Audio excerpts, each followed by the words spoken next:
President Reagan. There was nothing that would really trigger Ford.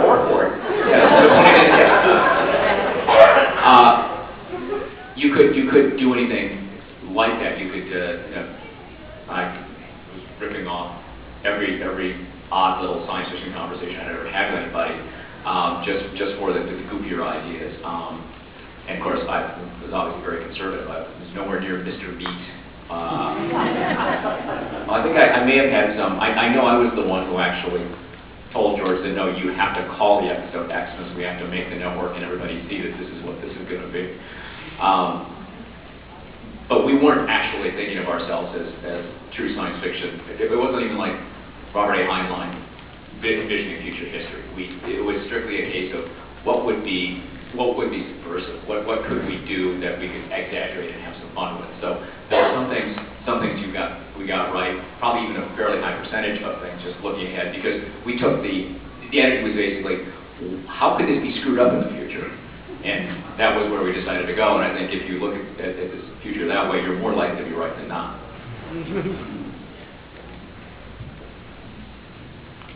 I don't know, one of my favorite characters in the show was Blank Ridge. And I think in terms of predictive, I'm becoming him. Does anybody know who Blank Ridge? Yes. He was the aged punk rocker. He was the aged punk rocker who had a television channel of his own running out of a pink bus. It was called Big Time TV. And he had his woman, what was her name? Dominique. Reg and Dom, Blank Reg, and Blank Reg would occasionally go on TV, and it was sort of a toothless, looked like a pirate in leathers, and he would say things like, "Right, we told you there'd be no future. Well, here it is." Yeah.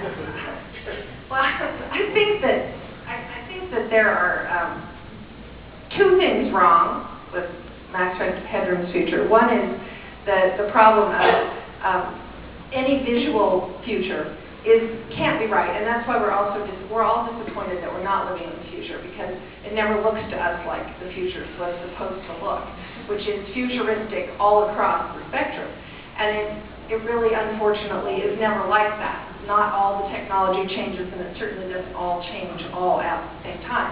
But to have something, and this is why written science fiction doesn't have as many problems with this as media science fiction, because media science fiction has to have that look built into it. And if you just have a regular toaster, which in fact, that's what we still have, is regular toasters. The technology is likely to be in how the toasters heat or what the toaster is made of, but it's still going to look like a regular toaster. And this is terribly disappointing, because we really want to live in a future in which everything, including the toasters, is brand new. And so I think that in that sense, the Max Headroom future or any other Blade Runner future, anything, can never come to pass, because we're asking something that isn't how change works. Even though we really do live in that future, and every once in a while it will occur to you as you are, say, driving toward, a skyscraper city, and your car is telling you that you're almost out of gas in this elegant voice, and also talking to you on your GPS and saying, "I am recalibrating again, you complete utter moron." And, we really are living in that Max Headroom future, but it just doesn't look like it. It doesn't feel quite right. And then the other thing, of course, that you got wrong, which these are things that are good. These are all good. Is that everyone's way too smart. Literally, the pure banality of television and the pure banality of the culture and the moronic Twitters that we are getting. You could not predict it, sir. There's always there. And then there's always the Twitters of, Ashton Kutcher's Twitters of, "I just had a ham sandwich. I think I'll go take a piss." These could never have been predicted in your wildest dreams. You're just too smart. Max Headroom did have, the blanks. I mean, there were numerous shots of the streets where televisions were everywhere, and you saw the homeless people gathered around their garbage campfires watching the television, and I'm sure they were watching Ashton Kutcher taking his piss. Remember, there were 1,000 channels. In addition to Channel 23, where there was Channel 99, which was the evil channel. That was the one that was always... Channel 666, of course. Yeah,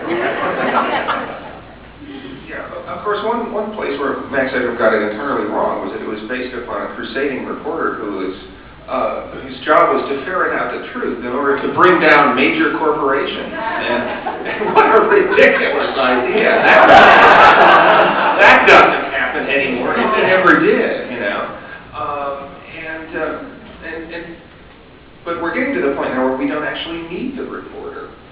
You know, you've got all of this feed coming in from the population across the internet using their cell phones and video cameras and so on. And occasionally the major news networks will deign to notice some of this. You know, it's like, hey, we're having a revolution here in Iran, hundreds of people are being killed, there are confrontations between the police and the networks are going, Michael Jackson is still dead. And we are going to trace every minute of his funeral route. You know, thousands of people are being killed over here. Michael Jackson. We're not going to interview Michael Jackson's dog to find out how he feels. Max Headroom did predict that. I mean, that's what the Franks are watching this shit on Channel 99. Is having a hell of a time getting his stories out there, you know? I mean, They're all watching. and a lot of it is going out on big time TV because it's like Grant who's putting it out to his working viewers. It's not the fact that Max Headroom can, you know, the character Max can break into the feed at any time because he's this all-powerful computer thing that gets some of these stories out there. Well, where is he? Yes, will Max Headroom return? Probably appropriate to say that the reason you haven't seen Max in, you know, Blu-ray or anything else, any format, direct neural input, none of those, is the many creators quarreled for a long time over it. They were quarreling when we were doing the show. They were quarreling years after we were doing the show. They're still quarreling, but I think a rapprochement has been reached somewhere in the last couple of years because about a year ago, an English company finally acquired all the Max Headroom rights and actually got Matt Frewer to come in, and they did a commercial for some product in the UK. I think it was telephones, would probably make sense, you know, little cell phones with Max Headroom on it. And so there has been a Max Headroom mini revival, and it would be fun. The real problem for me with Max is even as I was working on it and happily accepting the many waldrops they were paying me, devalued or otherwise, was that I knew at that time that this show was 20 years, or certainly 10 years ahead of its time in terms of network television, that if it had any chance, it should have been on Fox in the early days, when Fox was still running Werewolf, and, you know, whatever else it was running then. But it was just far too early for the audience to get a kick out of it, and it was fun to have done. It would be fun to actually see someone try it again.